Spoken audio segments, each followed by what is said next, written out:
23rd December. My dear Lady Misericordia, I hope this letter finds you well. I hope that you will at least be happy that I have evidently survived the night more or less intact. But oh, what a night! Was it really only those few hours ago? The whole thing seems already like some fantastic dream, a strange and wonderful fairy tale that could not surely have happened to me. We worked like fiends all day yesterday, Harry and Alf and Tom and I, but work as we might, we could not hold back the hands of the clock. The day seemed to pass too quickly, and we soon found ourselves gathering what we had created into the dining hall as everyone else gathered for supper. Nicholas greeted us with amusement. "Stop all that fussing and come and have something to eat. You two, you must be famished." He ushered us into our seats, although I, for one, was feeling so nervous about what the night might bring that I could barely think of food. "I do like these clockwork soldiers." He knelt down between the tables and wound one up, letting it march along the flagstones as the people around him watched. "Simply marvellous! Have you seen these, your lordship?" Soon both he and Lord Daunt were on their hands and knees among the eating workers, arranging their soldiers into ranks and preparing their artillery. "I say, Hope," offered Lord Daunt from under a chair, "these steam-powered pea-shooters are really quite a thing." His head popped up from behind a table. "Imagine one full-size, an armoured engine with a steam-powered gun. Quite a thing, eh? Quite a thing. Smart thinking, lad. Smart thinking." And he disappeared once again. Harry and I watched them open-mouthed, unable to understand how anyone could play so happily with toys, knowing that the madman Oxshott could attack us at any moment. And indeed, before Nicholas or his lordship could even try any small skirmishes, a terrified worker came rushing into the room and ran to Nicholas to whisper in his ear. "Ah," he said, straightening up. "Apparently someone has broken into the stables. I think perhaps your friend has come to visit us again. I don't suppose you'd like to see what he wants?" "No, I wouldn't," I said. "I already know. Quick, everyone, to your places." At this, all the assembled workers jumped up and, following orders from Alf and Tom, cleared the long tables away to either side of the hall, upending them to make shields of the tabletops, lining a passage down the middle of the room with wooden walls, as more of them clambered up the columns to the galleries that overhung 3 sides of the room. As the tables went, Daunt's and Nicholas's toy armies were revealed, 2 wings of clockwork soldiers, steam-driven artillery, and tin cavalry drawn up in serried ranks facing the doors. And in the middle knelt Nicholas, still arranging horsemen into a V formation, ready for the charge. Harry and I swept the cutlery and place settings from our top table and turned it over in the archway that led to Nicholas's smaller dining room, sealing off the room as a last line of defence. I leant over the barrier and called to our host, "Nicholas, back here behind the table. It'll be the safest place." "But I'll miss the battle," he replied, smiling, and then gestured to Alf. "One moment, please." He whispered something to the little man, who nodded and scurried away out of the room carrying a plate of food. Soon, however, I felt a breeze of cold air. That must mean a door had been opened somewhere. Thank goodness. At least he was taking the danger seriously enough to prepare an escape route.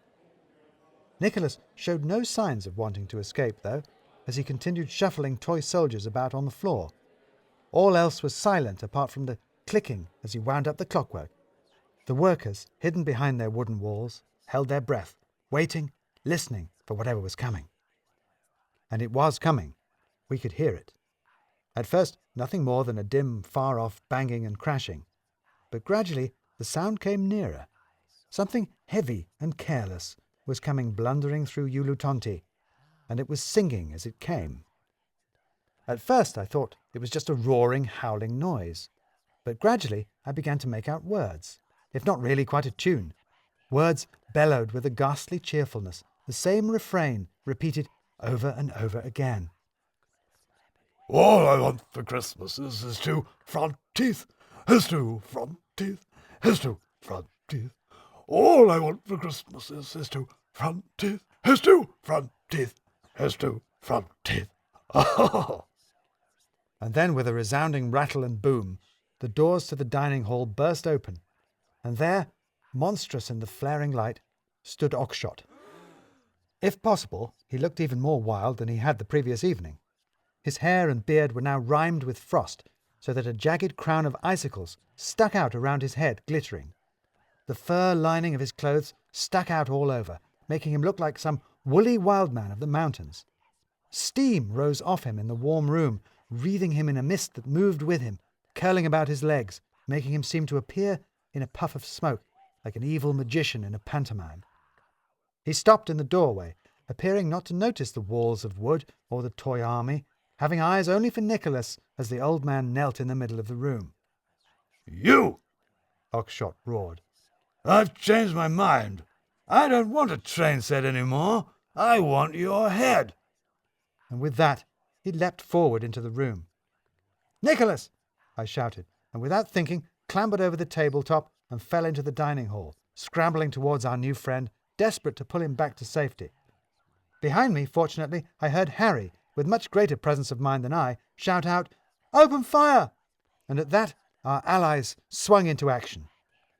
Down from the galleries, all around us, dropped a storm of paper planes, all tipped with the sharp points from compass sets, all swooping down towards Oxshott in a great white flurry. For a moment he disappeared in a rustling cloak of paper, but then, with a thunderous yell, he shook them all off, leaving him spotted about with little red dots of pinpricks. Then a great shower of arrows sprang up from behind the tables, curving over our heads at him, covering him with each hit in a light dusting of itching powder. But this only made him more angry, and he flicked them away, roaring and shaking his head wildly. Finally, Nicholas released the steam-driven cannons around him, and they puffed forwards, popping out hard peas that rattled off the ice that sheathed Oxshott with a sound like gravel on glass. Growling, he waded forward as the clockwork soldiers stabbed at his ankles, kicking out left and right and sending tin horses and riders scattering across the flagstones. As Oxshott advanced, I finally got hold of Nicholas's coat and tried to drag him back, away from the lunatic, but the man must have been rooted to the spot with fear as he wouldn't budge. There was nothing for it, and I quickly scrambled in front of him, shielding him with my body, as Oxshott, snorting out steam like an engine, came stomping up to us. "Out of my way, teacher!" he roared, his face savage and contorted. "Never!" I gulped. Oxshott's face twisted into a smile. "A brave teacher! Well, I never! That'll make an interesting head for my collection." And with that he slapped me across the face with the back of his hand, sending me sprawling back against Nicholas's broad chest. Then he reached behind him and pulled out from his belt a long, keen machete that sparkled with ice all along its blade. "Lift your chin up, man," he yelled. "I want to try to do this in one blow." "You'll have to go through me first," shouted a voice, and to my horror, Harry leapt over the table wall and bounded in between us, glaring at Oxshott in defiance. Oxshott laughed in his face. "You think I'd worry about killing a boy?" he snarled. "Perhaps not," said Harry. "But what about a woman?" And with that, he swept off his cap, and down fell a great glowing sweep of red hair. And in that moment, I realized where I had seen Harry before. Harry wasn't Harry at all. She was Henrietta, Professor Cumulus's daughter. Oxshott reeled back in surprise. In fact, I think everyone did. I certainly heard Lord Daunt gasp, and the Professor himself shout out in fright. But I had no time to think about them. I had just had one of the realizations that I spoke about earlier, and without a moment's hesitation, sprang forward, catching hold of Henrietta, the marvellous, brave Henrietta, and pushing her behind me. Oxshott shook his head and gathered himself. "Teachers? Schoolgirls? None of you can stop me," he snarled.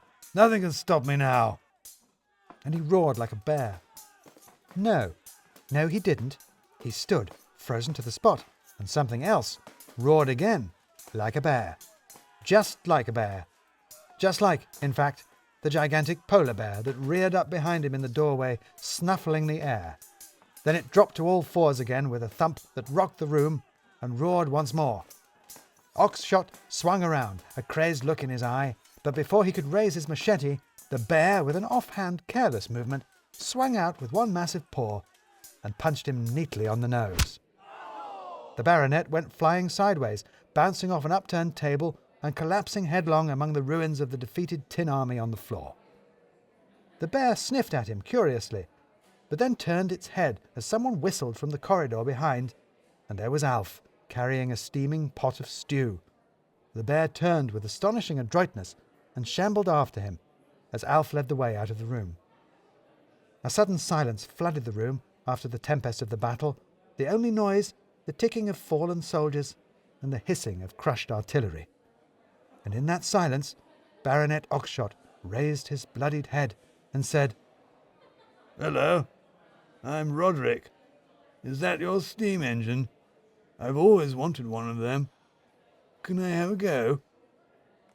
And I felt a small, friendly, womanly hand slip into mine and a welcome head of red hair on my shoulder as the room burst into thunderous applause. Everyone has gone to bed now, but my mind is still all too much of a whirl, and my nose throbs something fierce where Oxshott hit it. What an extraordinary, wild night we have had, but how many mysteries still remain? How did Henrietta manage to pull off such a brilliant disguise right under our noses? Why has the Professor brought us here? What peculiar plan is our host carrying out? And who exactly is the wonderful Nicholas? But for all my confusion, I have been working and thinking hard for the last 2 days and fighting for my life for the last 2 hours, and I think perhaps I ought to try and rest a little. Yours, exhausted but still breathing, Timothy Hope, Esquire, Tutor.